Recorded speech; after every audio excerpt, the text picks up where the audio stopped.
So the last time I went to a seminar, property seminar, I was told that I need to have 2 trusts. And I had no idea what a trust is at the time, so I just went and I did it. And I had the money to do it, and for 2 years it sat on my shelf doing nothing. Up until I started hanging out with attorneys and I was asking the right questions, and I had to redo my trust actually. And I am trying for you not to do the same route, and that is why our resident legal guest is here. Her name is Poteka. She's going to be explaining to us today on how many trusts you should have. This is video 3, coming out from video 3 of 12. And if you haven't checked out the other videos, jump in, consume it, learn, ask questions, and we are here to educate you on what anything and everything around the trust. You are going to be seeing it on this journey. My name is TJ. I've been investing in real estate, but besides that, I just enjoy doing business and educating you. Poteka, welcome. Thank you so much for having me. The golden question, Poteka. I'm sure this has been a question that many people come through to you, asking how many trusts should I have? So I didn't understand this idea of trusts until much later in my life. The first time I was exposed to a trust was I worked with a very good guy called Colin at a call center, my first job in Johannesburg. At a call center, and he was driving a BMW at the time. He used to dress up all woolies, and he was a trust fund baby. Oh. So I didn't know what that was. So we became friends with Colin, and later on I got employed. This is like 2 years later. I got employed at KPMG, and this was like my first real job. You know, my call center was not like a job. It was a job, but I wasn't earning enough, you know, to put food on the table. Now I'm at KPMG, and Colin comes, and he's now driving a different car. I'm like, how does this brother do it? And I then realized that his grandfather had died 2 years ago, and they had left him substantial amount of money in the trust, and he was living off that. But he was still going to work at the time. I think when he turned 25, he had access to some of that money, and he left KPMG and he started doing business. And I started asking myself, how different am I from this Colin guy? And I realized that his grandfather is the different guy here. Me and him were the same, but his grandfather had a forward planning. So, given this, how many trusts should you have as a person? Because in our first video we spoke about who can have it, yeah, who can and we realized everybody can. Yeah. So is it an affordability thing? What is it? You know, I wouldn't say it's an affordability thing. Yeah. Actually, I wouldn't, because of the fact that it depends on why. Again, we're going back to the why. Right. Why are you creating this trust? Why do you want to set up a trust? Right. Because in order for you to have a better structure, we're saying you need to have a trust. Yes. But then again, if your portfolio grows, or if your wealth is moving now from, let's say, the second level to the third level, then you start thinking, because you are in business. You're accepting now that wealth is levels. Yes. Okay, all right. Yes. Yeah. Well, So Poteka is in now. You are taking level 1, 2, 3. Right. Yeah, I'm moving from that. Yeah. So it's level 1, and then when you're level 1, you can think. But remember again, it depends on on which level you are in, and number 2, on how fast you can get to the other level. Right. Yeah. Because if, for example, you know that, you know what, I'm still on level 1 and it's still going to take me a while to get to the next level. Let's define level 1 particularly. Okay, level 1, I would say, because I'm dealing with property investors. Yeah. So it's when you are very new in a property journey, property investing journey. Yeah. So let's say you've got one property that you bought, which is an investment property. You are still new in the industry, you are still navigating a better way, but you just want to make sure that you have a proper structure. Correct. Yeah. Now level 2, remember these levels is my own definition of these levels. Yeah. It might be I think from it's our levels that we are defining for the purposes of the education. Yes, Yeah. thank you. And then when you get to level 2, that's when then you're starting, some property investors that are flipping, some they are buying more properties for the buy to let, for renting them out. So I would say then when you're having two properties, 3 properties, then you are on the second level. Right. So depending on the level you're in, you can decide if I want to have 1 or I want to have 2. Also, some people, they decide because of affordability, you know what, I've got money now, let me rather have 2. Now let me come to the reasoning behind those who have 2. Okay. So those who have 2 trusts, they are saying, I want to have a private trust, which is a family trust, for my estate planning purposes. Then I want to have a second trust, which some they want to have a property business trust, or they want to have a business trust, let me just put it that way. And then that business trust is the value that they want to use in trading. Because as property investors, some of them, they would want to own shares in a certain project because of the dealings that they have with the other parties in that project. And now they don't want to expose the assets that are within this trust. Remember, we mentioned... This is now your private trust. Yes. Okay. So remember we mentioned that you can own property under your company, which company is owned by your trust. Right. Now, if you chose to have that trust that owns that shareholding within your company to be your private trust or family trust, therefore you would make sure that you don't want to expose those assets in other dealings within your property journey.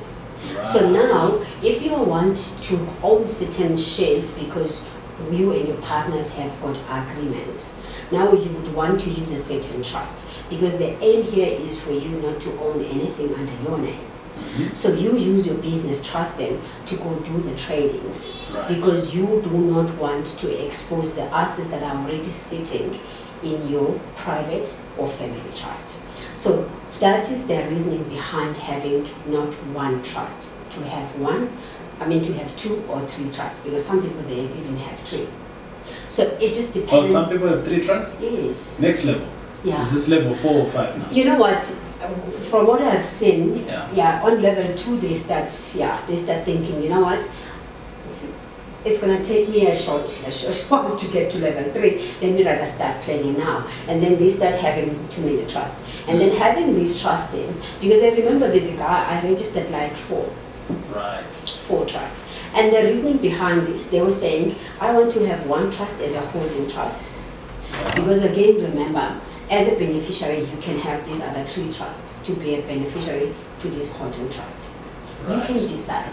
But again, it also is important, like we were saying in the previous videos, that make sure that you are having a conversation with your legal person. You can have a conversation with the legal person just to make sure that you are on the right track. Why I'm saying this is, you don't want a situation where you're having all these entities but you don't understand the administration of these entities. Or they're doing nothing. Yes, or they're doing nothing. Yeah. So it's important for you to get some form of education so that you should know why I'm having 4. And then also while you're having 4, you should know how to protect the assets that are being owned within each entity here. And then with you having a holding trust, then have a holding trust knowing for a fact that it's not a holding trust that will get exposed. Because should you expose the holding trust, then it means if that trust is if the other trust are beneficial of the holding trust, then you're exposing the whole portfolio. Yeah. So it's important to know that once you are trying to build, you are also protecting. So let's not talk about 4 then, let's talk about the 2, because the 2 is, I think, what everyone thinks that is the best. So when we're talking about the 2, the number 1 trust, your private or family trust, most they want it to be the estate planning. All the assets that you know are paid up, they usually sit there. So this is it's a cash driven trust. Yes. So in other words, TJ has 2 million rand and in my trust, private trust number one, whether it is within that trust or whether it is the trust in the company, my 2 million rand worth of assets or the actual cash this is where it plays. This is where it sits. Okay, This so is basically what you're also saying here, but take something that is important, which should be a departure point of why we should be creating a trust, is this idea of risk management. Yeah.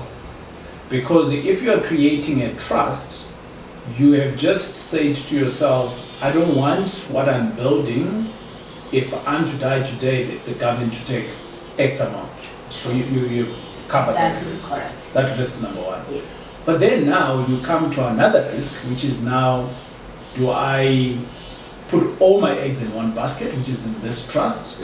And now we're saying, actually, no, maybe how about two? And the second one, the first one is a cash one. So anything that I own cash, I like to call it the lifestyle trust.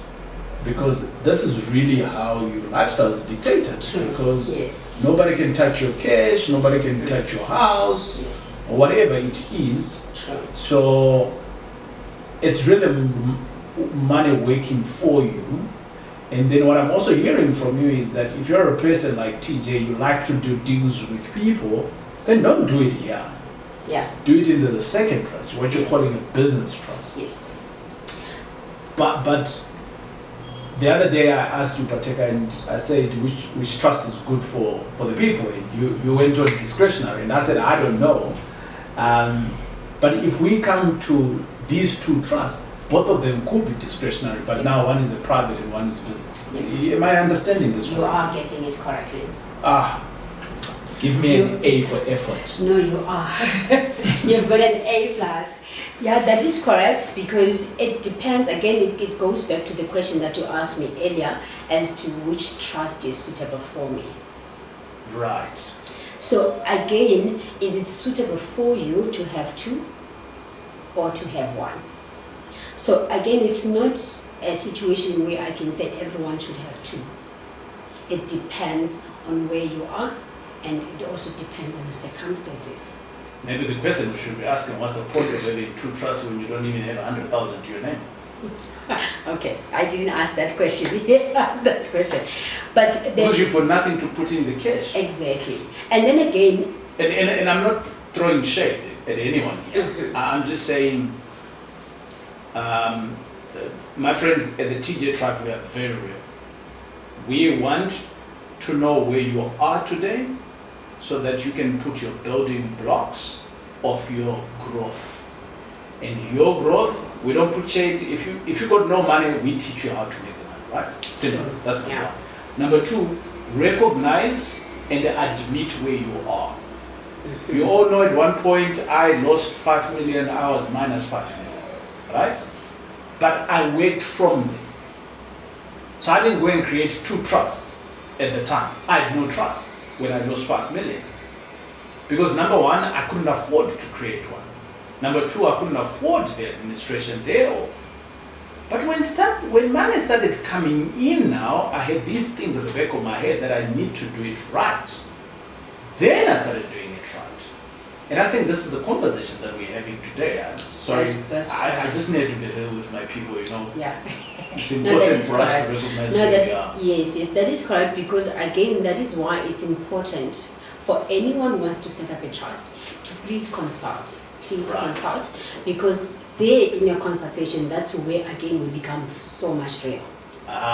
Because I ask you a lot of questions, because I need to understand where you are, I need to understand who you are, so that I can be able to advise you properly in terms of which one is actually suitable for you, because it's not going to be suitable for everyone. Sure. So meaning your question to say, do you have the 100,000? It's one of the questions that I also ask. Okay. What is it that you have? Do you have an asset currently? Is it an investment asset, or is it your residential home? So that then I should know which one is going to be suitable for you. Where are you in your building of your wealth? Because if you are still in this in the low levels, then I will be able to advise you properly. Which one There's is no going to low be level. There's level the one. level? Oh, sorry, Yeah. level 1. Yeah. Level 1. If you are still on level 1, then I can advise you properly. Even if you are on level 2, then we can have a discussion. So it's really very, very personal when it comes to why are you creating this trust, because the most important thing is your end goal, because your end goal should be, even if you are sleeping in your own grave, then at least you should know your trust. What are you saying? The guy is a trust baby.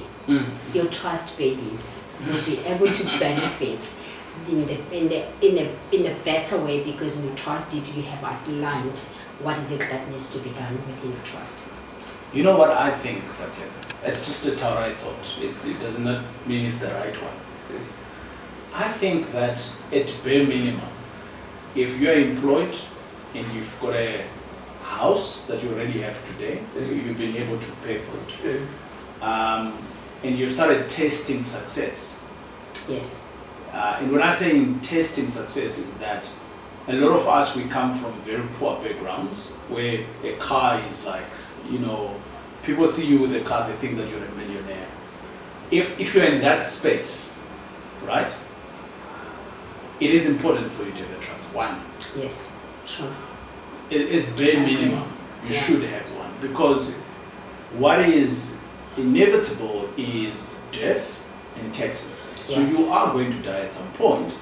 So how about dying when your affairs are sorted?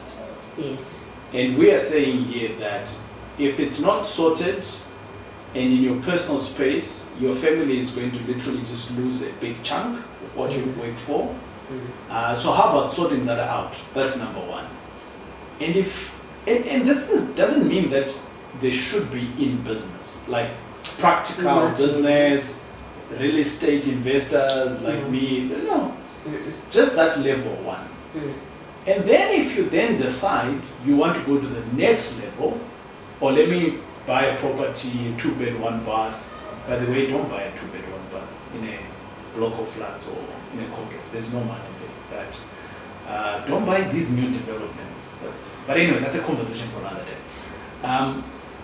If they are now wanting to do these investments, and within these investments, if you have already started, it should be at your highest priority to rectify that. True. And if they haven't started, then start with the right structure.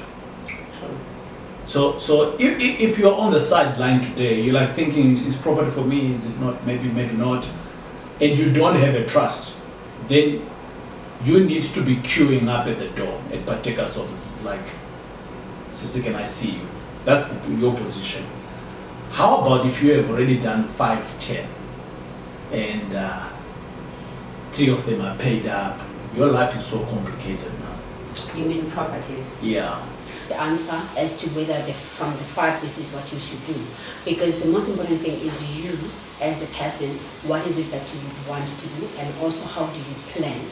Because in your planning, if you say, Pateka, I'm not making money in these 2 properties, if they're investment properties, I would rather just dispose of them, then therefore I would just advise you to just dispose of them.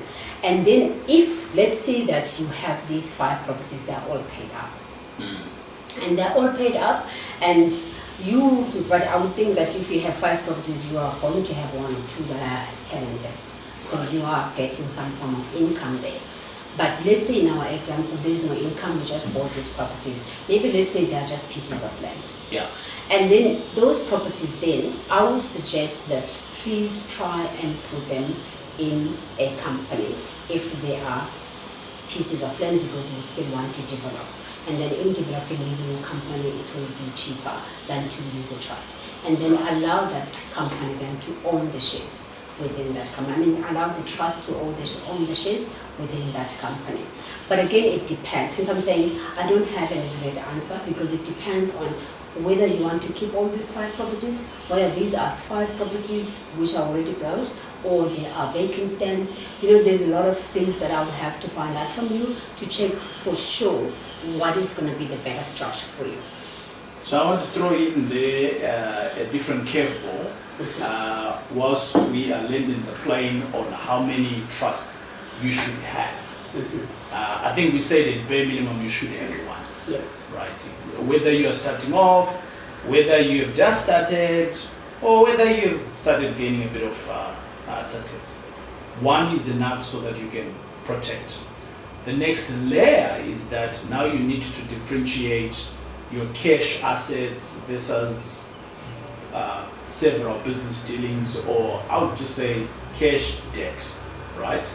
And then the third one is that you get complicated people like me now. I'm investing in South Africa, now I want to invest in Botswana, I want to invest in the UK, in Zimbabwe, or wherever it is. Then life becomes complicated again, because now in South Africa I've got these two trusts. Yes. And I'm going to Swaziland. My friend gave me some land because, you know, he's married to the king and so on. Now all of a sudden I want to do some developments there, so I now need to have another trust there to replicate exactly what I have here. So my friends, as you can see, if you are in it, I don't want to say it can get complicated. Your goal is one thing: how best do you protect your family? Yes. That's the bottom line here. Yes. All of these tools are available for you now to decide, right? Which one is the right route for me? And my friends, if this is making sense to you, that's great. And if this was your first video of jumping onto this, we have done other couple of videos that you can jump in and you can listen to in this playlist. And our goal is pretty simple: to educate you so that you can make the right life choices.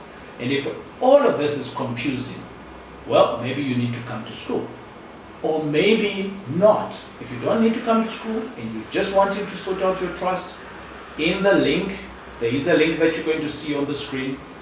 Just click on it, reach out to us. Well, your details will come through straight to Proteka. And within our office, they can be able to make time available for you, and they can see what is the best option for you, right? So it's not about my neighbor, because maybe you want to go in and ask, hey, check this video with this guy. Is this true? Now you're going to your neighbors, and your neighbors knows nothing about this, right? So consult the right people. My name is TJ. It's great hanging out with you. I will check you out on the next video right here at the TJ Tribe. Bam bam!